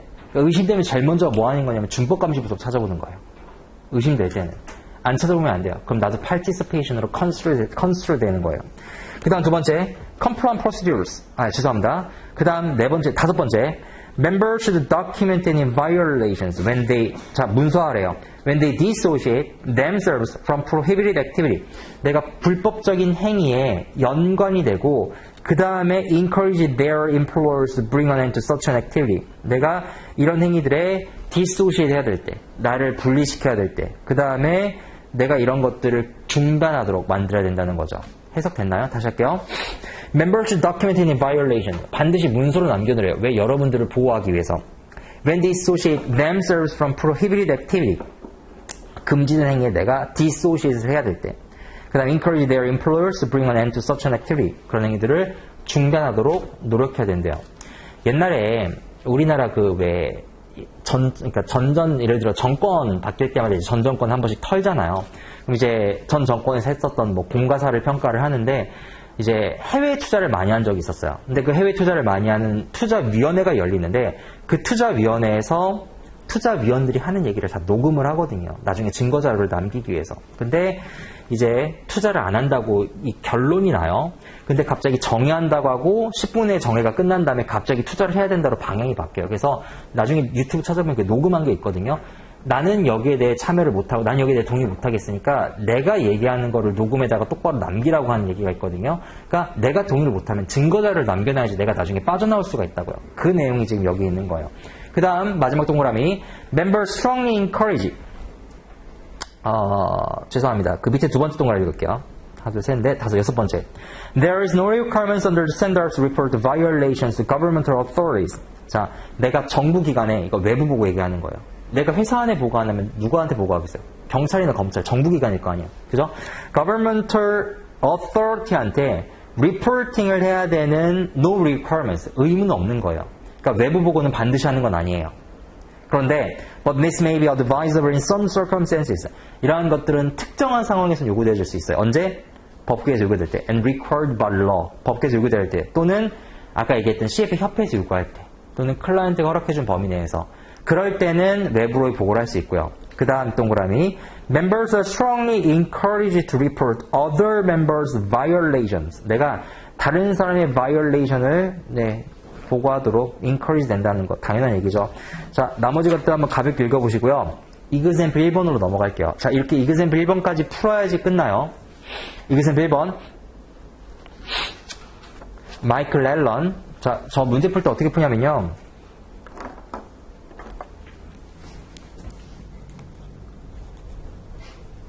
주인공은 동그라미 치고요. 고객은요, 별표를 칠 거예요. 그 다음에 우리 회사는 네모를 칠 거고요. 그 다음에 뭐 종업원이다라면 뭐 2개를 칠 수도 있고 전직장이다라면 2개를 칠 수도 있고 어쨌든 네모를 칠 거고 제3자는 세모를 칠 거예요. 그렇게 풀 겁니다. 파티가 많이 나오니까 하실 수 있어야 돼요. 잠깐만요. 규정집 가볼래요 여기? Practice, 죄송합니다. Practice problems for reading to라고 있는 핸드아웃 가보세요.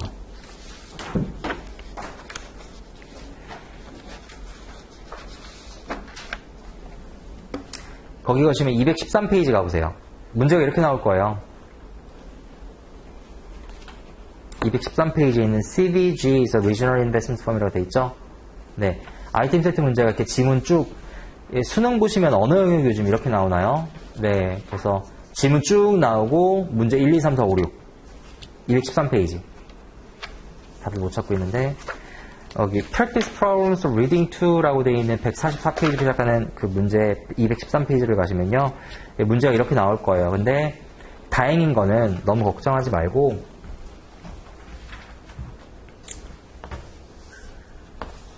지금 보면은 문제가 여기서부터 시작을 해요. 2, 3. 그럼 요거를 다 읽고서 문제를 푸냐 그렇게 하지 말고요.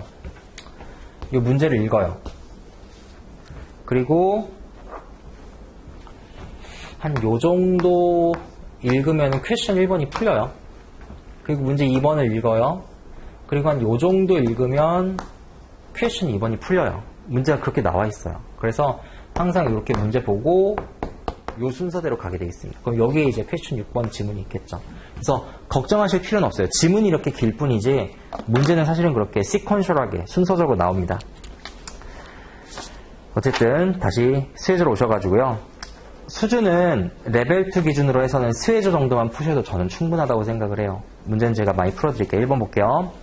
마이클 앨런 works for brokerage firm. 자, 동그라미 치시고요. 마이클 앨런 brokerage firm 네모 치시면 돼요. 하나만 더 합시다. 핸드아웃 좀 잠깐만 가볼게요. 핸드아웃이요. 한글로 되어 있는 핸드아웃 세 번째 페이지 좀 가보세요. 한글로 되어 있는 핸드아웃 세 번째 페이지요. 자본시장의 구조라고 있을 거예요. 한 번만 좀 하고 합시다. 안 들으시던 분들이 좀 많아가지고. 시험 목적상 여러분들이 아셔야 되는 자본시장의 구조는 그 정도면 충분해요. 자, 여기에 자본에 누가 있냐면 수요처가 있어요. 수요처는 누굴 얘기하냐면 기업을 얘기해요. 그 다음에 여기 자본에 누가 있냐면 공급처가 있어요. 공급처를 투자자라고 얘기를 하고요. 그 다음에 여기서 중간에 자금을 중개해주는 사람들이 있어요. 브로커 역할을 한다 그래서 이 회사를 우리가 브로커리지 펌이라고 얘기를 하고 여러분들이 알고 있는 증권사가 브로커리지 펌이에요. 회사가 자금을 조달하는 방법은 주식을 조달하든가 채권을 발행해가지고 자금을 조달하겠죠. 그 자금을 중개해준 역할을 하는 게 여기 있는 브로커리지 펌이라고 생각하시면 돼요. 그러면은 이 증권사 말고 여기 있는 이 수요처, 삼성전자, LG전자 주식을 발행하든가 채권을 발행해서 자금을 조달하잖아요. 그럼 발행을 하고 조달하니까 이 사람들 우리가 뭐라고 얘기하냐면 주식을 발행한다 그래서 이슈어라고 얘기를 하기도 해요. 발행사 측, 발행자 측이라고 얘기를 하기도 하고요. 기사에서는 발행자라고, 발행회사라고 떠요. 발행회사 누구야? 이슈잉 컴퍼니예요. 여기 이슈어. 두 번째, 이게들이 발행한 주식이나 채권을 예를 들어 IPO예요. 이번에 넷마블 상장했잖아요. 페이스북이 상장해요. 그럼 누가 예를 들어 모건스탠리가 주관사였거든요. 그 주관사 역할은 증권사가 하게 돼 있어요. 법규상. 그럼 그 주관사 역할을 증권사가 하는데 얘들이 뭐래요? 주관사 역할을 하면서 판매하죠. 이번에 청약하셨어요? 얘들이 판매하잖아요. 그래서 얘들을 무슨 회사라고 얘기하냐면요. sell side firm이라고 얘기를 하는 거예요. 왜 얘들은 주식이나 채권을 파는 역할을 하니까. 그 다음에 여기 있는 자금의 공급처. 공급처는 당연히 인베스터가 되겠죠. 근데 다른 말로 이거를 뭐라고 얘기하냐면 buy side firm이라고 얘기를 해요. 여기 있는 투자자들이 늘어나게 되면은 펀드가 되는 거고 그렇겠죠. 자산운용사가 되는 거고. 자, 그럼 자금이 이렇게 흘러 들어가요.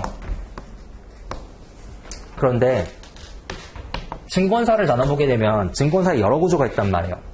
증권사 같은 경우에는 여러분들 알고 있는 IBD, Investment Banking Division, 기업금융부서, 리서치 부서, 애널리스트들이 있는 또 트레이딩 부서도 있고요. 세일즈 부서도 있고, 어드민 부서도 있고, 기타 여러 부서도 있겠죠. 자, 그렇게 쓸 때 각각의 부서 역할이 뭐냐면, 자, 여기 있는 수요처, 기업이 주식이나 채권을 발행을 해요. 주식이나 채권을 발행을 할 때 기업 내에서 주식이나 채권 발행하는 업무를 상시로 하는 건 아니잖아요. 유상증자, 주식 발행 유상증자니까 LG전자 같은 경우는 창업 이후에 3번 했다고요. 창업할 때, IMF 때, 그리고 스마트폰 사업 진출할 때. 삼성 같은 경우 거의 없다고요. 이벤트성으로. 그러면은 여기에 있는 이 발행처 같은 경우에는 주식을 발행한 역할을 할 때 누구의 도움을 받냐면 여기 있는 IBD 역할을 받는 거예요. IBD는 뭐라냐? 기업금융부서 주식을 발행하거나 또는 상장을 시키거나 IPO 팀이죠. 또는 M&A를 하거나 기업 인수합병을 하거나 물론 요즘은 내재화를 하려고 하는데 어쨌든 IBD 주관사를 쓰기도 해요. 전통적으로는 주관사를 썼었고 걔들이고요. 자, 리서치 부서는 누구냐면 퍼블릭한 입장에서 좀 한 발 떨어진 입장에서 여기 있는 기업한테 뭐를 써주는 거냐면 기업한테 써주는 거 아니고 기업에 대한 리포트를 쓰는 입장이에요.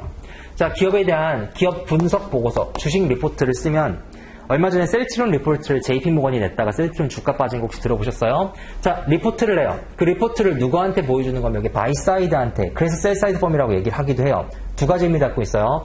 얘들이 발행하는 주식과 채권을 팔아주기 때문에 셀사이드 펌이라고 얘기하기도 하고요. 또는 자체 리서치 부서, 이건 나중에 왜 리서치가 나왔는지 제가 설명드릴게요. 역사를.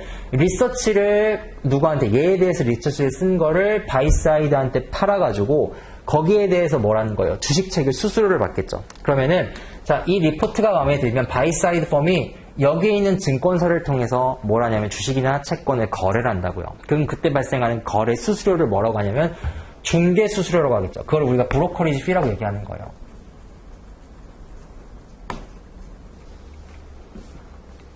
그 다음에 뭐 트레이딩 부서는 당연히 알 거고 세일즈랑 어드민 부서 당연히 알 거고요. 그 정도만 아시면은 지금 여러분들 이제 시험장 가셔가지고 보는 그런 자본시장의 구조는 대충 이해하셨다고 생각하시면 돼요. 자, 어디로 가실 거냐면요. 페이지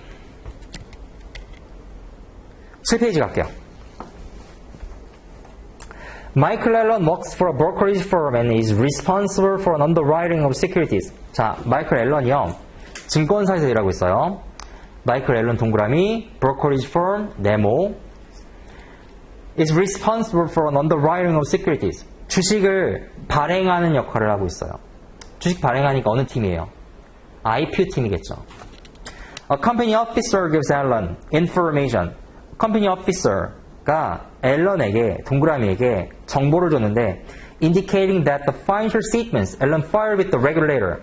앨런이 regulator, 규제 당국에 제출을 했던 financial statements, 재무제표가 overstated the issuer's earnings. 뭐예요? 이슈어니까 발행사죠. 회사의 이익을 과대 계상한 것 같대요. 이거 뭐냐면은 우리 증권신고서 제출하잖아요. 그때 제출했던 서류 자체가 뭐 금감원에 들어가기도 하고 이 서류 자체가 지금 수익이 과대 계상돼가지고 들어가는 거예요. 그걸 안 거죠. 자, 잘못된 행위를 알았어요. 뭐 하셔야 돼요? 확인은 됐잖아요. 이미 알았죠. 아니면 얘가 전달해 준 거니까 내가 확인을 해봐야 될 수도 있어요. 확인은요, 내부로는 반드시 compliance department를 거쳐야 되고 우리 상사한테 보고를 해야 되고 또는 여기에 대한 인차지한테 보고를 해야 되는 거고 그 다음에 여기에 대해서 수정 조치를 해야 되겠죠. 수정해달라고. 수정이 안 돼요. 그럼 뭐 하셔야 돼요? 수정이 안 된다라고 하면은 난 여행에 대해서 underwriting 업무, 주식 발행 업무에서 dissociate 해야 되겠죠. 빠져야 될 거라고요. Allen seeks the advice of the brokerage firm's general counsel. 땡, general counsel이 아니에요. compliance department한테 확인하는 거라고요. legal department. Who states that it would be difficult for the regulator to prove that. 걔가 뭐라고 하냐면요. 규제당국이 Allen has been involved in wrongdoing. 네가 잘못된 행위에 연관되었다라는 것을 입증하기는 어려울 거야 라고 하는 뻘소리예요. 완전 뻘소리예요. 커리어 센터를 가면 이런 얘기를 하죠. 괜찮을 거야. 그거 아니에요. 코멘트 볼게요.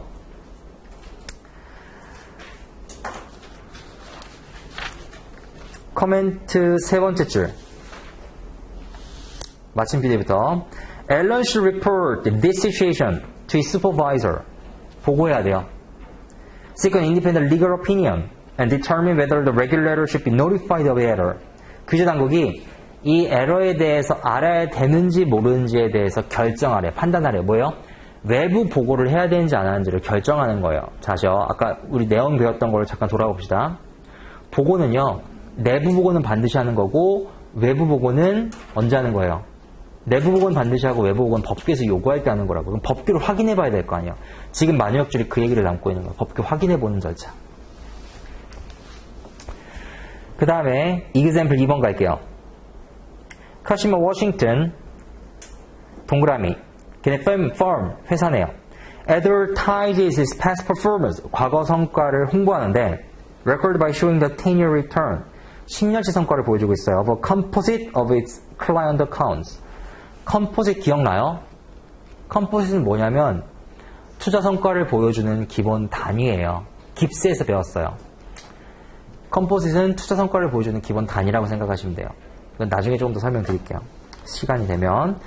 자, however, Washington discovers that the composite omits the performance of accounts that are left from during the 10-year period. 하지만요, 내가 지난 10년 동안 성과가 안 좋아가지고 빼버렸던 포트폴리오의 성과를 빠뜨리고 보고하는 걸 알게 됐어요. That this omission, 내가 이렇게 빠뜨림으로써 has led to an inflated performance figure. 성과가 올라가 보인다고요. 왜 그러냐면, 자 해봐봐요. 내가 100개의 펀드를 운영해서 컴포짓을 구성을 해서 성과를 보여주고 있었어요. 운영 성과가 안 좋아요. 그래서 90개를 빼버리고 10개만 보여주면 성과가 당연히 올라가 보이겠죠. 그래서 레벨 1 때 깁스 배우실 때 컴포짓 안에 들어있는 애들 같은 경우에는 뭐예요? 10년 동안 계속해서 보여준다라고 했던 거 혹시 기억나세요? 그 내용이에요. 그 다음에 Washington is asked to use promotional material. 그 다음에 내가 요청받은 건데 계속해서 이 숫자를 쓰도록 요청받은 거예요. That includes the erroneous performance number when soliciting business for the firm. 내가 soliciting 유치활동을 함에 있어서 계속해서 이 숫자를 쓰도록 내가 지금 요청받고 있는 거예요. 당연히 뭐 하시면 돼요? 디소시에이트 해야 되겠죠. 그 절차에 대해서 나올 겁니다. 자, 커멘트 가보도록 할게요. 커멘트 세 번째 줄 가볼게요. 네 번째 줄. 네 번째 줄 중간에 마침 문제부터 She must dissociate herself from the activity. 나영, 이 행위 하면 안 돼요. 협조하면 안 돼요. 그래서 어떻게 해야 되냐? 첫 번째, She can bring the misleading number to the attention of the person. 이거를 어떤 사람한테 보고를 해야 돼요. 어떤 사람이 관심이 들게 해야 돼요. Responsible for calculating performance. 성과를 계산하는 책임 있는 사람. 요즘 성과 잘못된 거잖아요. 그죠? 성과를 계산하는 책임 있는 사람한테 이거 보고하고요. Her supervisor or the compliance departments at her firm. 자, 여기 지금 확인한 절차 안 나왔죠? 왜 확인한 절차가 안 나오냐? 확인했잖아요. 이미 잘못된 거 내가 알았다고요. 확인됐어요? 그럼 뭐 해야 돼요? 보고 및 시정조치. 지금 보고했죠. 시정조치 하고 있는 거예요. If a firm is unwilling to recalculate performance. 그런데 만약에 회사가 다시 계산하기를 거절해요. she must refrain from using the misleading promotional material. 그럼 내가 잘못된 이 misleading한, 나를 잘못 이끄는, 오해하게 만드는 이걸 쓰는 거를 refrain, 거절해야 돼요. dissociate 절차. should notify the firm of a reason. 회사에 나의 이유에 대해서 얘기해야 되고, if the firm insists that she use the material, 만약에 우리 회사가 내가 계속해서 이 머티리얼을 쓰도록 주장한다면 should consider whether her obligation to dissociate from the activity. 자, 잘 해석할게요. her obligation to dissociate from the activity. 이 행위에서 dissociate를 해야 되는 나의 obligation 자체가 will require her to seek other employment. 다른 고용주를 찾아보도록 요구하고 있는 건 아닌지, 뭐야, 회사 떠나는 거를 고려해 봐야 된다는 내용이에요. 해석돼요? 이그샘플 3번은 패스하시고요. 4번 볼게요. 시간이 들더라도 제가 좀 읽어드리는 이유는 읽어야지 나중에 여러분들 읽으실 때 이해가 돼요. 단락 속에 있는 내용들이 너무 많으니까. 지금 윤리가 사실은 6시간 정도 해야 되거든요. 단락에 있는 내용들이 너무 행간이 많아서. 이그샘플 4번 볼게요. Laura James, a U.S. citizen, works for an investment advisor based in the United States and works in a country where investment managers are prohibited from participating in IPOs for their own account. 자, 증권사 직원이 내가 투자 자문업을 하고 있는데, 나 미국 사람이고, 미국에서 일하고 있고, 근데 IPO로 개인 계좌로는 참여를 못하는 나라에서 근무하고 있어요. 자, 뭘 비교해야 되냐면, 코드랑 스탠다드, 미국법, 로컬법, 그 다음에 여러 가지 법규를 비교를 해서 가장 엄격한 법규 따라주시면 되는 거예요. 코멘트. James must comply with the strictest requirements among U.S. law. The CFA instituted code and standards and the laws of the countries where she is doing business. 내가 사업을 하는 나라, 코드랑 스탠다드, 그 중에 미국 법규 중에 가장 엄격한 법규 지켜주면 되는 거예요. 자, 여기까지 하고 그 다음에 어디를 가실 거냐면요. 14페이지 좀 가보세요.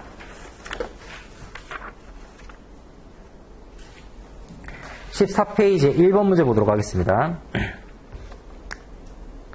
While working on a new underwriting project. 자, 주식 발행은 업무하고 있어요. 채권 발행. Jean Berryman, 동그라미 CFA, had just received information from her client.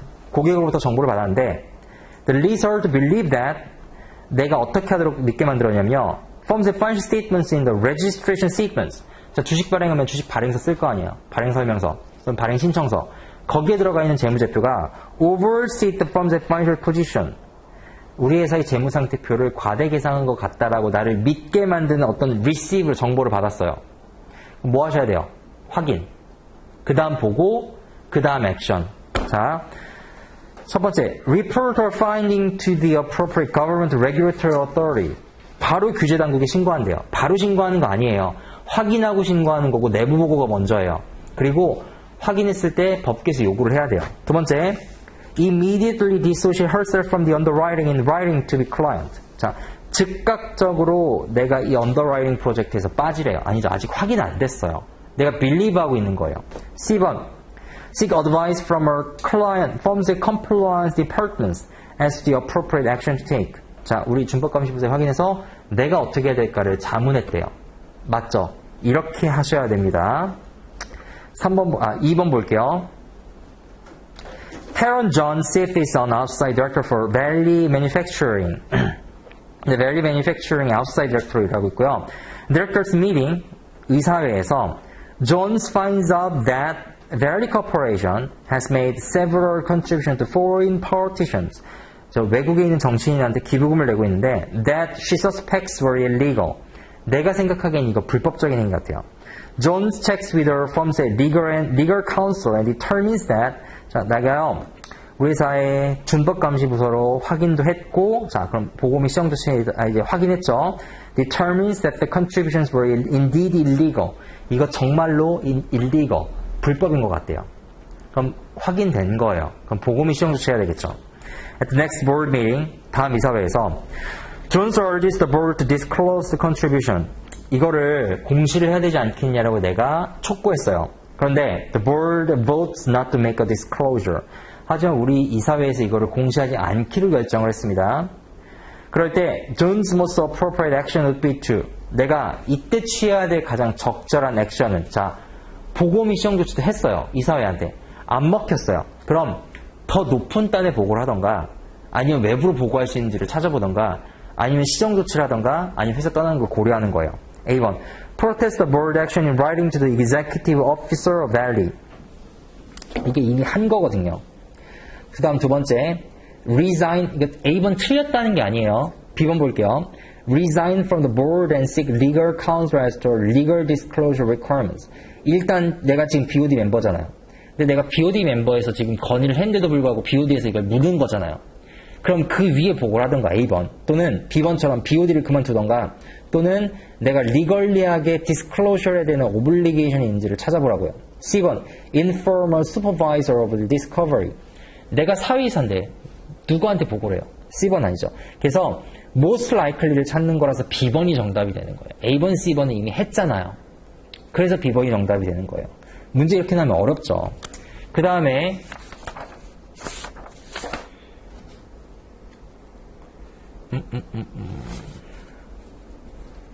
7번 봅시다. 7번이랍니다. 죄송합니다. 3번 볼게요.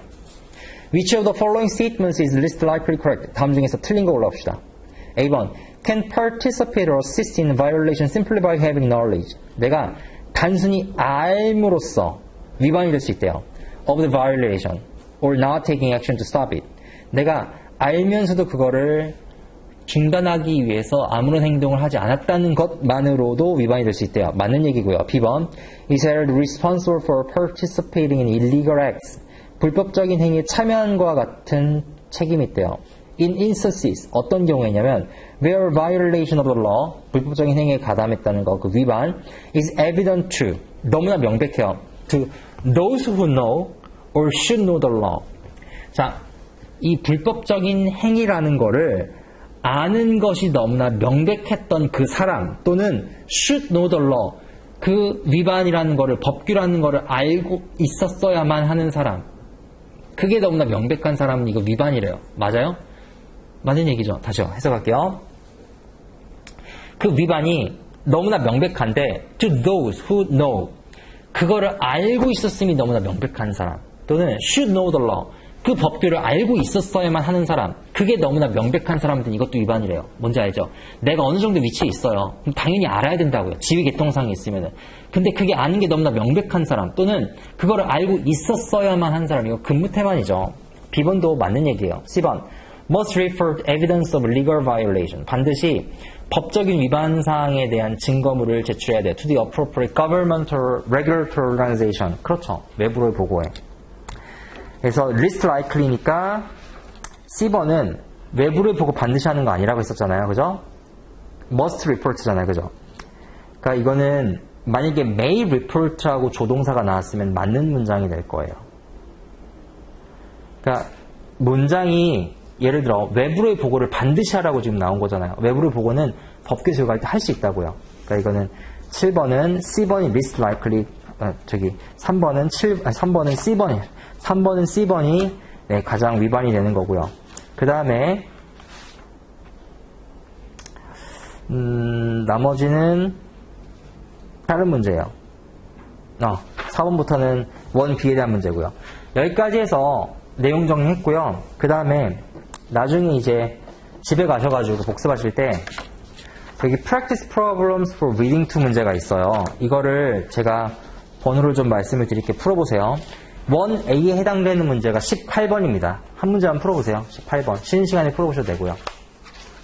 18번 풀어보시고 쉬는 시간 제가 수업 좀 길게 했거든요. 1교시라서 길게 가질게요. 40분까지 쉬고 그 다음에 한번 쭉 이어가지고 또 나머지 2교시 나가고 마무리 지을게요.